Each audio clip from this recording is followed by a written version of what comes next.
Le prélèvement nasal est une procédure couramment utilisée pour recueillir des échantillons biologiques, en particulier pour des tests afin de diagnostiquer des infections comme les infections à COVID-19, des grippes et autres infections respiratoires. Bonjour et bienvenue dans cette vidéo. On va vous montrer la technique du prélèvement du prélèvement nasal.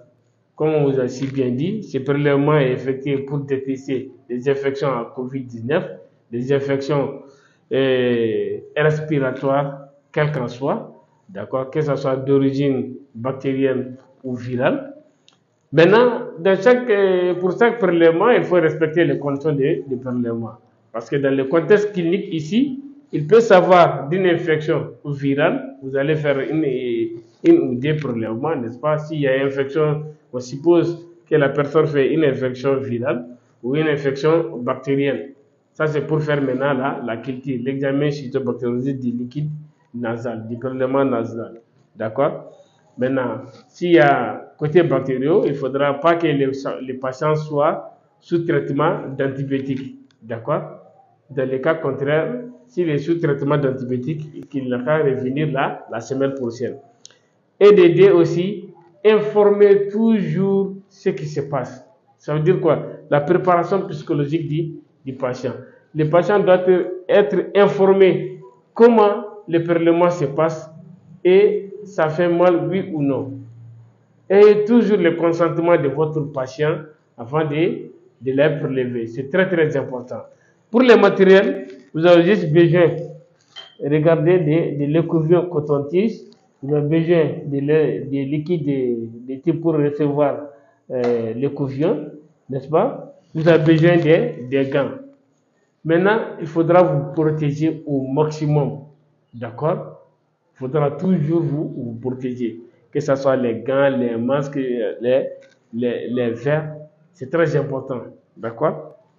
Maintenant, les patients, vous l'expliquez comment ça se passe et puis vous les faites asseoir de façon confortable. Comme vous voyez la tête de notre mannequin ici.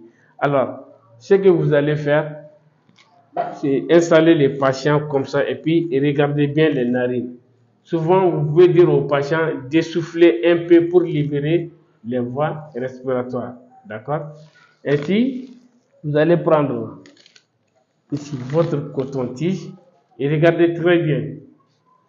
Faites les prélèvements avec beaucoup de délicatesse en évitant de faire des traumatismes. D'accord?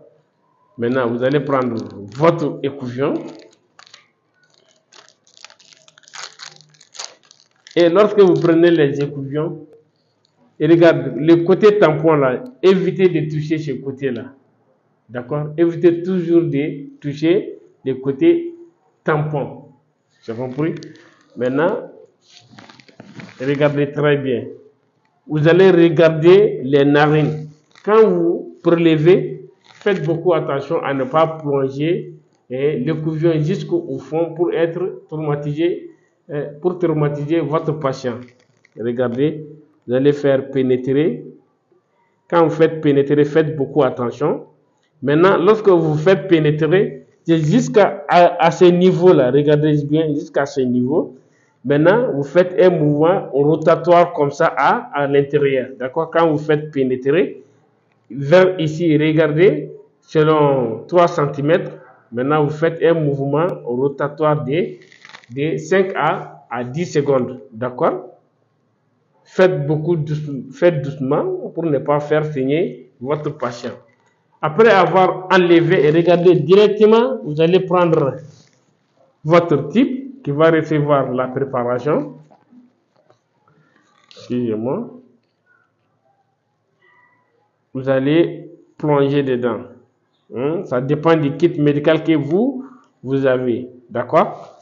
Maintenant, vous allez prendre les informations. Vous allez écrire les informations, la date de prélèvement, l'information, l'identité du patient sur les types pour être ensemencé au laboratoire. D'accord? Pour être plutôt inséminé au laboratoire. Alors, ce prélèvement, il faudra savoir que c'est un prélèvement très très simple et qui est bien toléré. Maintenant, il faudra éviter certaines personnes. Ça veut dire qu'on va parler maintenant des contre-indications. C'est-à-dire que dans quel cas on ne devrait pas faire le prélèvement nasal chez une personne. Maintenant, pour les contre-indications, il faudra savoir que avec tous les prélèvements, il existe des contre-indications. Pour les prélèvements nasal, il est contre-indiqué chez les personnes qui présentent des obstructions nasales, ce qu'on appelle les polypes nasaux.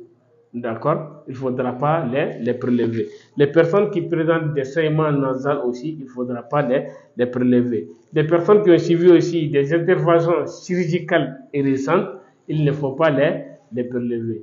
Les personnes aussi qui présentent des saignements à répétition ou des troubles de la coagulation, il ne faudra pas les prélever. Et les personnes aussi qui sont non coopératives, il ne faut pas les prélever. Non coopérative, ça veut dire qu'une personne non consentante, il ne faut pas les prélever.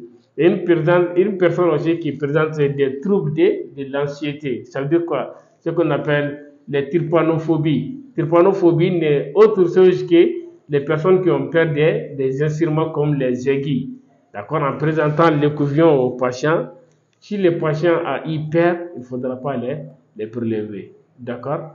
Et les personnes qui présentent aussi des infections respiratoires graves, ça veut dire que les sinusites aiguës, il ne faudra pas les prélever. D'accord? Travaillez dans des conditions d'asepsie. Ici, faites votre protection individuelle d'abord et puis faites encore la préparation psychologique du patient. Chaque fois que vous faites n'importe quel prélèvement, il faudra avoir le consentement éclairé de votre patient. C'est très très important. D'accord? Un bon travailleur, c'est celui qui fait son labeur quotidien avec amour et conscience.